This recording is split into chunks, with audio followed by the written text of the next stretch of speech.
Hi, everybody. Welcome to Releveraged Conversations with Founders Building Interesting Businesses in the Legal Sector.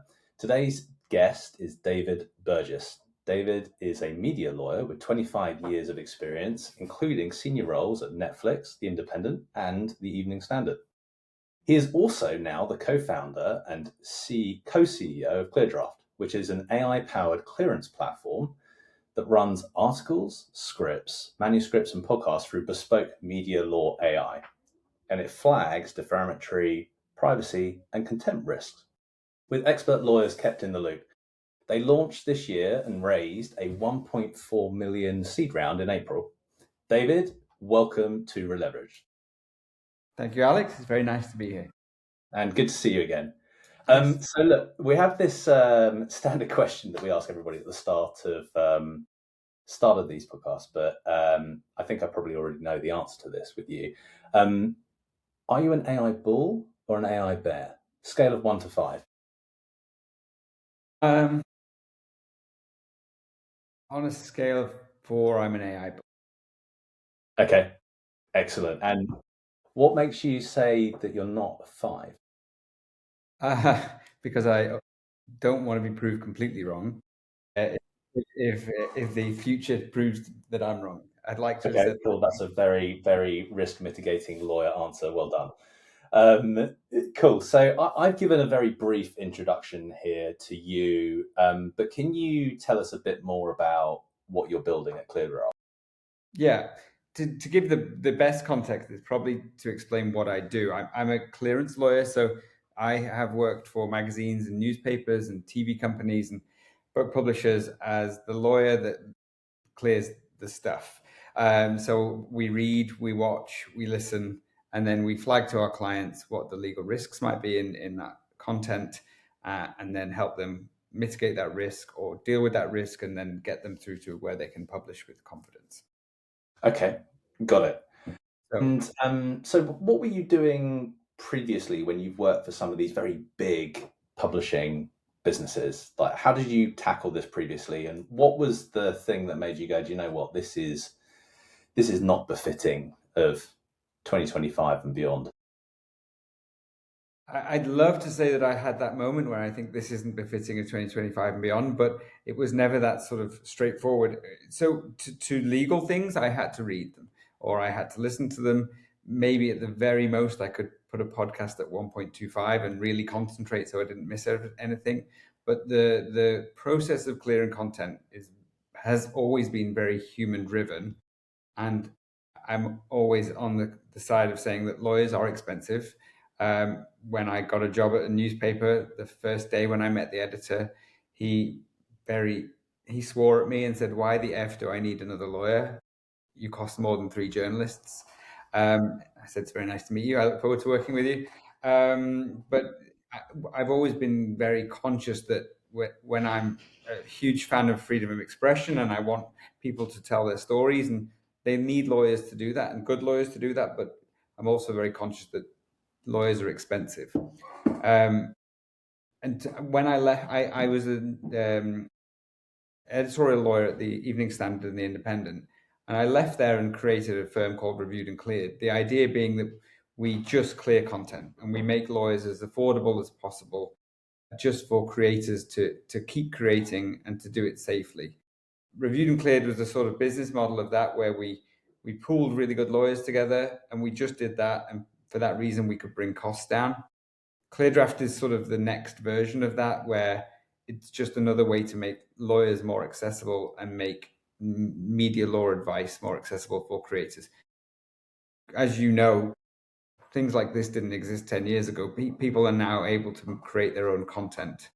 What hasn't kept up is the infrastructure around those people to make sure they're publishing safely. They're not risking their houses from stupid comments that might necessarily not make the creative content any better. Yeah, okay.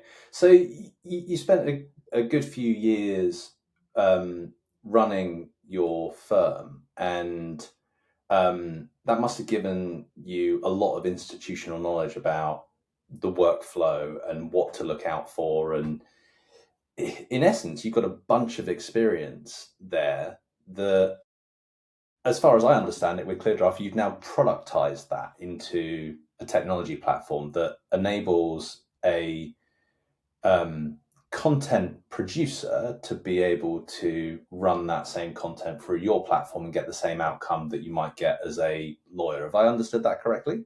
Yeah, so the ClearDraft flags the legal risk, and then what it does is then presents the legal risk in a really cool way where it explains the broader context, it explains what the issue might be, it gives the defenses that might be available if you go ahead with this problem, and then it presents all that information to either the journalist or the lawyer to then decide how to proceed.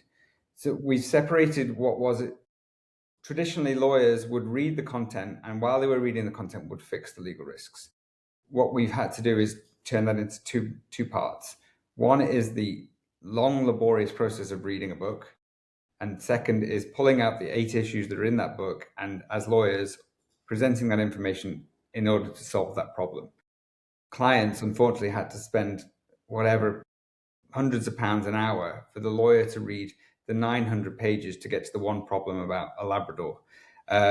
So what we feel we will change the dynamics of the industry in that clients no longer have to pay for legal okay. They now just pay for the lawyer to do the bit that they want the lawyer to do, is find the problem, fix the problem. Okay, got it. And so, what is this then? Um, is this a pricing play where you can provide the same service at a fraction of the cost? Is this going into new markets? And actually, more broadly, like, what is this? Is this a technology platform? And or are there humans in the loop? And if so, like, how does this all work? And So what are you thinking around it? organically, it came up that we would sell this product in 3 ways. So forgive the names, they're kind of cheesy, but we have an enterprise version, a pro version, and a direct version. The Okay. enterprise version is where we give the product, we either build it into the content management system, which we're doing with 2 national newspapers. We build it into their content management system, and their in-house lawyers use it. It flags the risk to the in-house lawyers, and they decide it, and then it automatically generates reports to journalists. Uh, so there are maybe 25 companies in the world that can afford the in-house lawyers. We will sell to them. We will make their in-house lawyers stop worrying about legal okay. They will suddenly be able to deal with responding to legal threats, all the important things that lawyers are in-house to do, that they're often distracted by clearing an article about Kylie Minogue. That can stop now. Then we have a pro version, which is where we sell software plus services. So we provide the lawyers. So a lot of companies can't afford in-house lawyers, and they need lawyers to do this job, specialist lawyers. So we run the content through our system. Well, our clients automatically download it into our system, and we have a queue where we clear content. The fact is, we can do it quicker now. We can do it cheaper now, because previously it would take me 22 hours to legal a book. So 21 hours of reading, an hour of report. That happens now is I get a report with the 7 issues are in the book, and I can report to the client in 40 minutes. So we're reducing an hour. We're going down from 22 hours to an hour for a book, which means we can reduce cost, and we can do it at scale. So as many clients want that, we will get as many lawyers who need to do that. And then we have direct, which is a really interesting proposition. I'm very excited about it. Direct will be a risk management tool for creators. We will do that at very, very low prices. So let's say, for example, people pay between 2,000 and 5,000 for a book. We will do a review for less than 200. And the authors will be able to run their content through it, understand the legal risk, and then decide how they want to deal with it. They can press a button. They can press a button. Sorry. They can press a button and have a lawyer give them some advice, or they can go away and fix it themselves. But what we're doing is we're providing that legal risk analysis. We won't take liability the same way Harvey and Lagora don't take liability, but the offset is that we can do that at a really low cost. Okay, excellent. And in terms of like how you think about pricing all of these, how does that compare and contrast against what might be available in the market at the moment? And is it enough of a difference that it makes your service, your offering, far more attractive than using a traditional law firm? The answer is yeah. I mean, let's take books for an example. We have to charge, as humans, we have to charge between 2 and 5,000 for a book. We can now reduce that to between 750 and 900 pounds. So for publishers, that's just it's changing. Publishers will publish hundreds of books a year. They will get legal advice on maybe 10%. There's even a world where we can offer that we will legal the entire catalog at a much lower cost and then just deal with the issues as humans in order to make that make the margin that we need to make the margin to pay our lawyers. But what we're saying to clients now is don't worry about what might be. Don't put that in the hands of editors. Don't put that in the hands of sub-editors. Run your entire catalog through. We will tell you where the risks are, and then we will tell you what the cost of us dealing with that for you is going to be. Okay, that's very cool. The one thing that stands out to me is that a lot of the value that you're using the technology for is to read through the content. How do you know that it hasn't missed anything? Well, this is what I've been doing for 6 months. So we built it to catch everything. It was the keenest paralegal on day one that you've ever met. The annoying one who comes back with a memo with 500 marks on it. That's how ClearDraft started out. That's how we wanted it to sort out. I think we've been really clever in the way we've done that, in that we've convinced clients to run their content through our product, and the product learns from the lawyer's comments on the content. So it doesn't train on the content, it trains on the lawyer's reactions to the content. So as a lawyer, I've been saying, no need to flag this. This is why it's not a privacy issue. No need to flag this. They're dead. You don't need to flag when someone's dead. And over the course of months, we've just been bringing it down, and our accuracy levels have been higher than humans. Within our system, we have, which customers can't see, we have a blind testing area where we have lawyers versus machine happening all the time. And we're consistently seeing, for spotting issues, the machine's winning. Now, we have not built a machine that makes the call. I don't think we should. I think that's a human interaction. I think that's a human moment, because there's a lot of things to consider about who the client is, what the content is, who the claimant is, what's happening in the world that day. I think if we tried to build an AI product, we would have failed. And so we very quickly realized we were building an issue spotting machine to allow humans to make the call.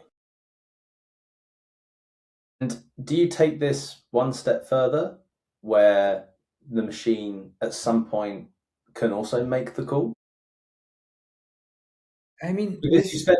I mean, let me give you a bit of context around the question. Like, you spent 6 months building the machine to understand what is a risk and what is not, and you've trained it on a whole bunch of human judgment.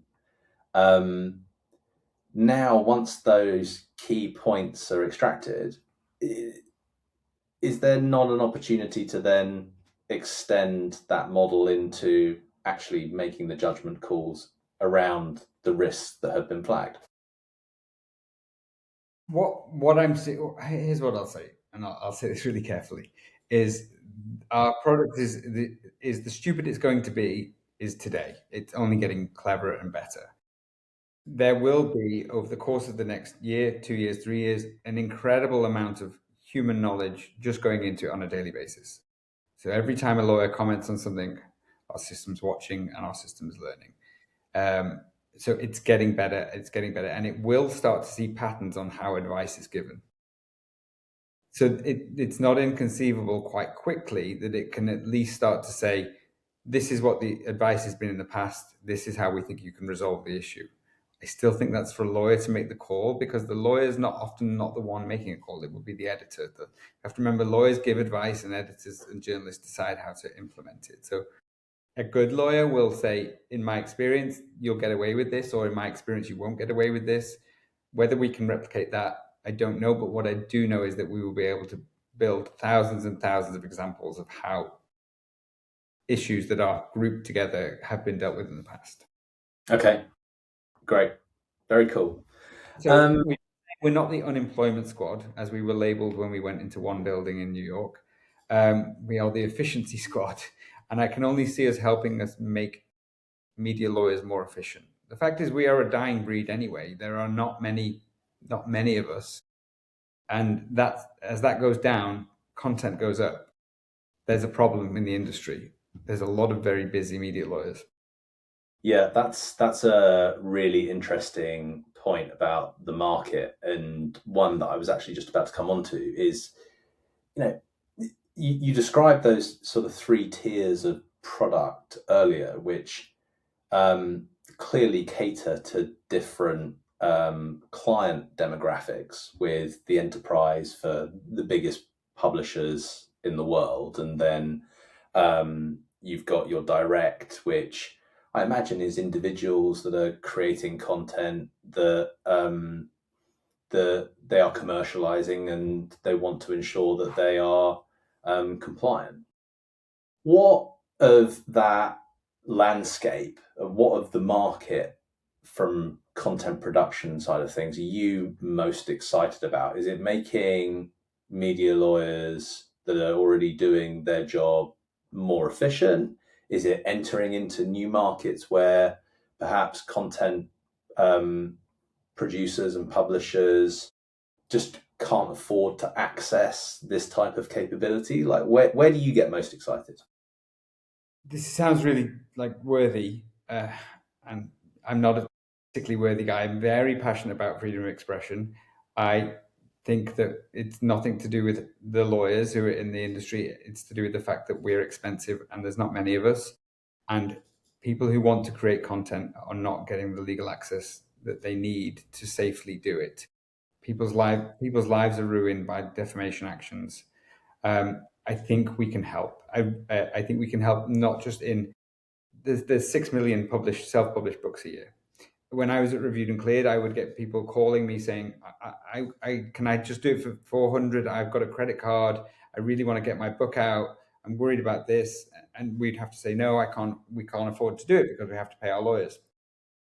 That's changed. That will change now, in that if you are a content creator and previously you've either not been aware of the risk, which tons of people aren't. There's probably 90% of YouTubers just think it goes off into the void and there's no problem. But for that 10% who are, for example, on Substack or on Beehive, who are writing really incredible journalism without legal support, we can fix that. They will be able to run an article. There's a world where they can run an article through for a couple of pounds. And so, for anyone that sits in that space that is watching this, what are some of the risks of producing content that you put out there into the ether on Substack or Beehive or YouTube or Spotify, wherever it happens to be? What are some of the risks that you've seen in your career that these people need to be aware of? Well, I mean, I started as a defamation lawyer, a claimant defamation lawyer at Schillings. And you would see, for all the big splashy stories about defamation trials, there are hundreds of small threats happening at all times. I mean, two I worked on was a residents group where a newsletter had said that one resident wasn't behaving particularly badly. Unfortunately for that person who wrote that newsletter, that residents group were all very, very wealthy. It was a housing block in Kensington. There's the terrible story of the train enthusiasts who'd built a steam train. And then in the newsletter, one trustee defamed another trustee, and the train ended up getting sold to pay for legal costs. So it ended up with a broken down train enthusiast group with no train anymore because of a defamation action. They're expensive, but the problem with defamation, or if you're a claimant lawyer, the good thing about defamation is it's people's reputation, it's people's feelings, and it's really personal. When you get screwed on a business deal, you can sort of maybe say take a call on it, and I can leave, I can let that go. When it comes to defamation or even invading your privacy, these are very personal, and lawyers become involved, and it spirals, and it gets very, very expensive. And I've seen journalists crying. I've seen people upset because they think they're going to lose the house, and some people, sometimes they do. So is the key then, if you are producing content, just to not say shitty things about people? This is the problem, is because journalists are supposed to say shitty things about people because people do shitty things. And so what happens is, if journalists stop saying shitty things, people will keep doing shitty things. Uh, and we need to. I sound so worthy, but we need to protect that. And some of the stuff people do on Substack and some of the people do on Beehive is incredible, and they need to be protected. And lawyers are expensive and slow, and we can fix it. Like it. But no, please don't stop saying shitty things. Everyone should. Otherwise, ClearDraft is in a tricky situation. Point. Yeah, I don't think there's any risk of that happening given everything that's going on in the world at the moment. So I think you're in good shape. I think even with people are telling their stories now. And if I tell you now that my auntie has cancer, and that's how it, and that inspired me to go and do a marathon, nobody, that's my auntie's health that I'm giving away to an audience that she didn't consent to. And it's so easy to do these things. And I'd say it happens 20 times a day. And my auntie probably wouldn't care. She'd probably just be happy that I name checked her. But that can turn really quickly, and that can be a problem really quickly. Yeah, yeah, I hear you. Let's talk a little bit about like the client experience. I mean, you touched on a few things here in relation to turnaround times being significantly shorter, given that you can get the tech to do the initial review and flag the key risks that you can then work on rather than you actually having to read a book manually, um, which is obvious. But how do you think about improving the client experience here? And I think for me, you've got three very distinct client demographics here that you're selling into. How does this look better using ClearDraft than the old way of doing it? Well, first of all, we will be able to provide data that nobody's ever provided before. I mean, I'll even be able to tell you which of your journalists are taking risks that they shouldn't be taking. Or I'll be able to provide targeted training. If I see a journalist for a particular client who's had 4 or 5 privacy issues in the space of 6 weeks, I will be able to contact the head of legal and go, I think this journalist needs some privacy training. Um, we've built a journalists group who are testing it for us, and they are feeding back on how they interact with the product. So the reporting process is all manual. They can talk in, there's a chat function in the article all with all the issues being flagged. So you click on a line, you click on a red line or a yellow line for, it's red for defamation, blue for contempt, and yellow for privacy. You click on it, you have a whole explanation. You have a place where the lawyer and the journalist can interact. You have sources. It'll search the web and check on sources to see whether the journalist is on the right track or anything peripheral that the lawyer might need to make the call. And then you just press your button, goes into their inbox, your report's ready, and then they can start to interact on it. I think this is because I've been in-house for so many years. There's no systems there's no particularly great systems in any company. It's mostly emails to the lawyer. Here's a PDF. Here's Google Doc. Will you look at it? I think at the very least, even if this wasn't AI, it's a pretty cool workflow product. In that we're centralizing all the copy, we're centralizing the lawyer's remarks, we're centralizing where the journalists go to, and we're centralizing where the reports come from. The way I hear what you just described there is that you're providing a whole bunch of value that isn't just the legal work. you're leveraging all that information that you're capturing to provide more value to your clients in ways that just is not possible unless you have harnessed the technology in the way that you're describing. Um, 100.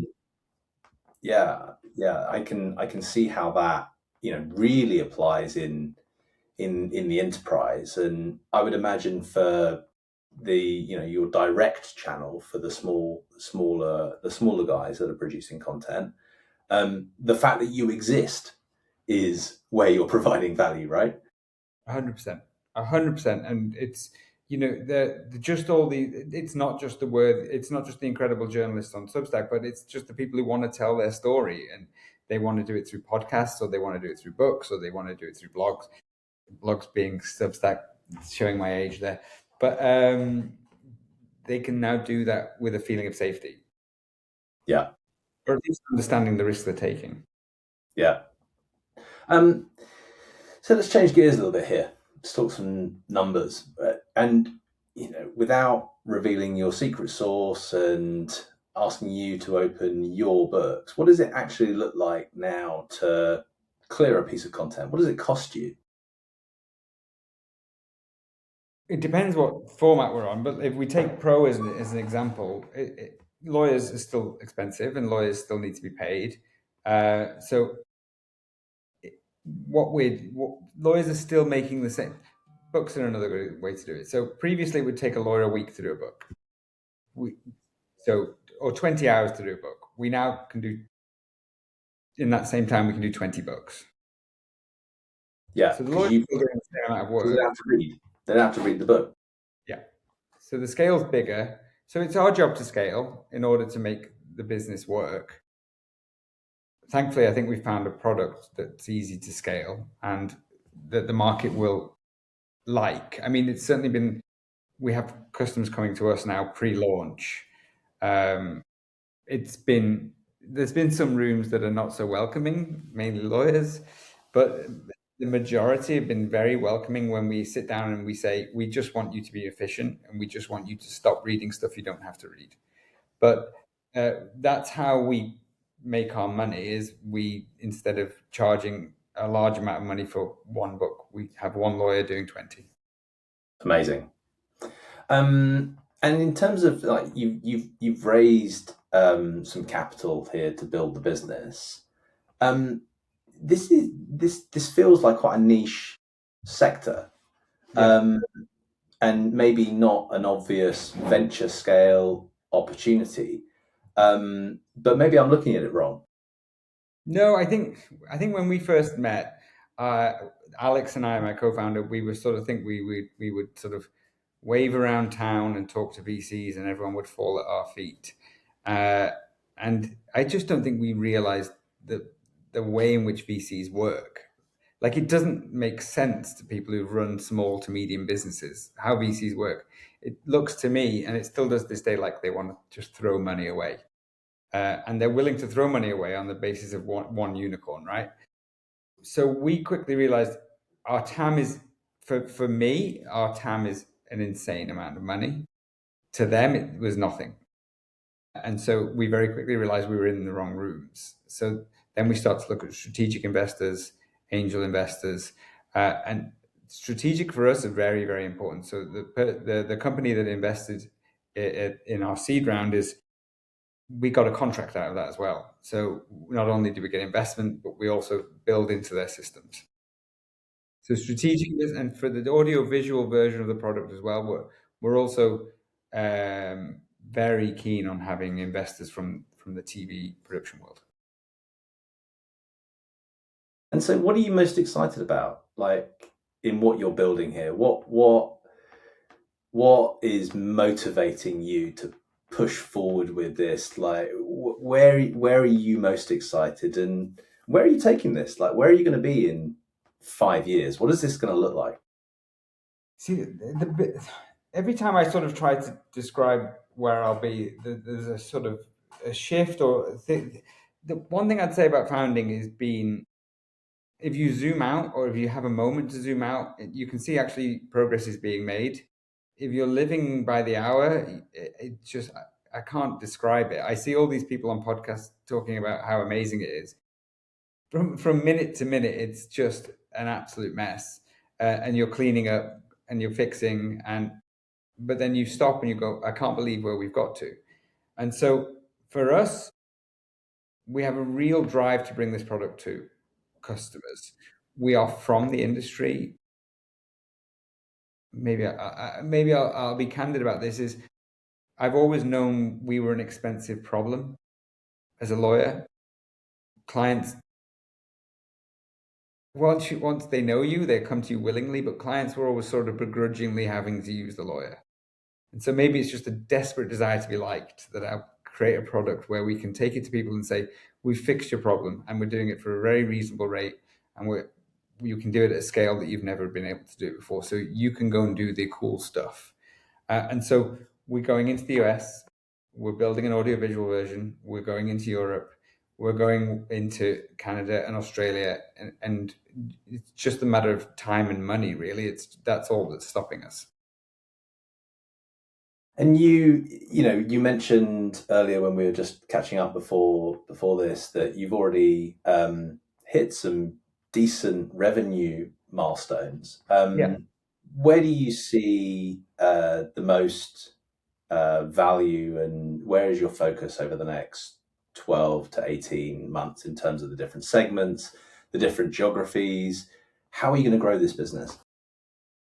So the enterprise product is our main focus. Enterprise and Pro. Our main focus is the UK. Alex and I are both UK lawyers, and this is what felt like the good place to start. The US we have paralegals in place from very good universities in the US, and we're building out the RAG and we're building out the product. So we see a US launch by Q1 next year, if not earlier. So it's going to take a sort of, we've been out to the US a couple of times. There are clients who've said to us, we will buy when it's ready. There are clients who are even talking about buying the UK version just because it does flag issues in their content. And so the real focus will be launching the product, making sure it's fantastic for everybody, and selling Enterprise and Pro, and then getting the direct to market as soon as possible in jurisdictions, as many jurisdictions as possible. Okay. So at the moment, the product isn't live. It's being used in your Pro version. Okay. It's being tested in the newspaper, and it's being used in our Pro, and we're blind testing at the same time. Yeah, but given you only launched this, how long ago? January is when I left Netflix to start. So you've already, like I said earlier, I don't know whether you're willing to share this or not, but achieved some significant revenue milestones in a very short space of time. Yeah. One of the interesting things is we've been lucky enough for our clients to agree not only to let us legal their work, which we can make revenue from, but also train the product on our comments. So for me, it's been an ideal way of getting paid to train our product while providing service as well. And then all of those clients post-launch will move onto the new model, onto Pro, and their costs will come down. So our pitch has been, we will do it for human rates now.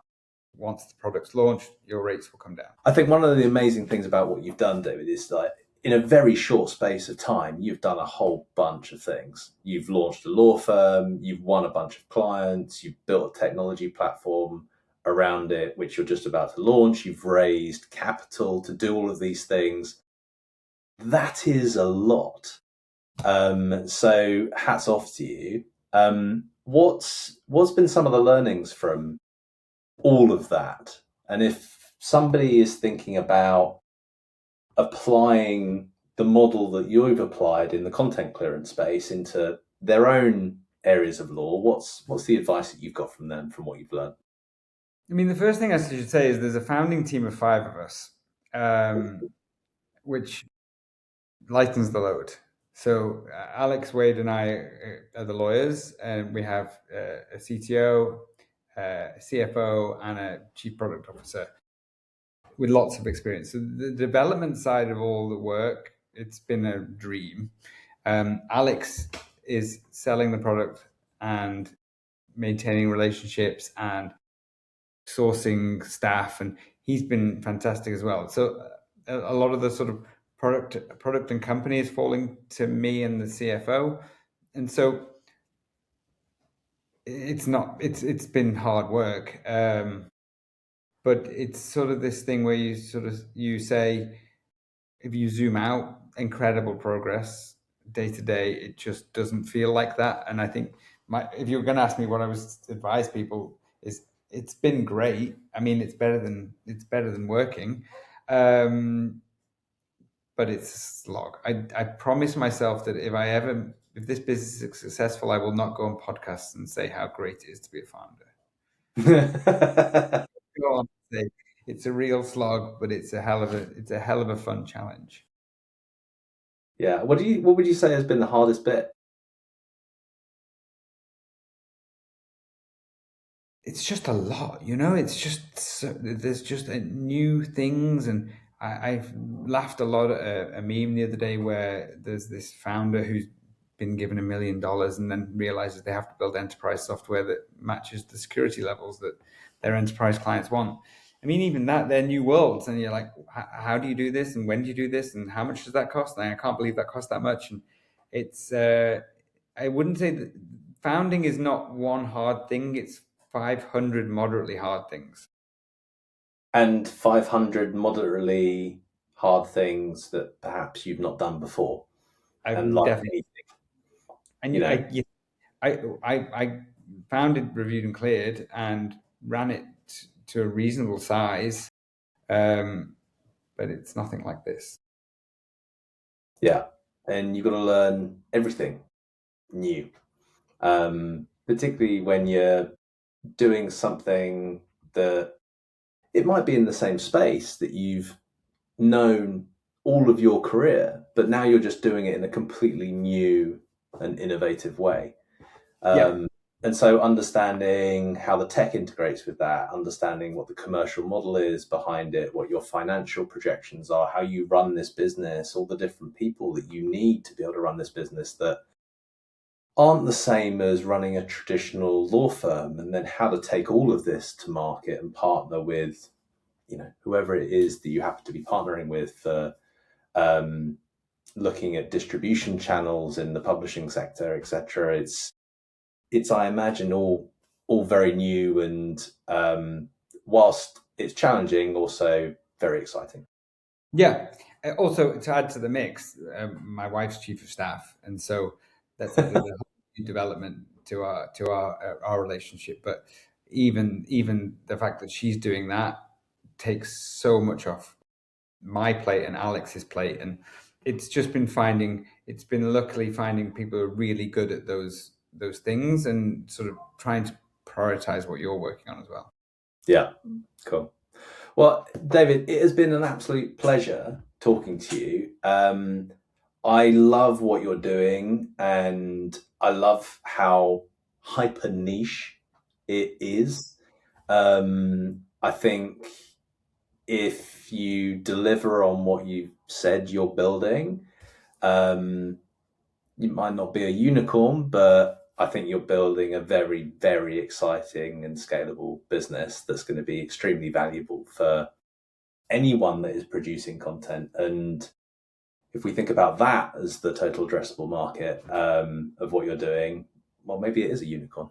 Who knows? Time will tell. Yeah, I appreciate it. Look, I've also appreciated getting this legal tech community is really very nice to each other, and the fact that you open your doors to me and talk to me when I first contacted you, said I had no idea what I'm doing, and just the fact that you guys met with me and talked to me, and there's lots of people like that. And maybe another thing is to say, I'm trying to pay that back, and I think everybody who comes into this world should also try and pay that back. It's been a real help. Yeah, I appreciate that. Thank you, buddy, for your kind words. For anyone that's listening who wants to find out a bit more about what you're doing, it's ClearDraft.com, right? That's right. And you're pretty easy to find on LinkedIn, David Burgess, search for you. Yeah. Great. David, thank you again. That is Releverage.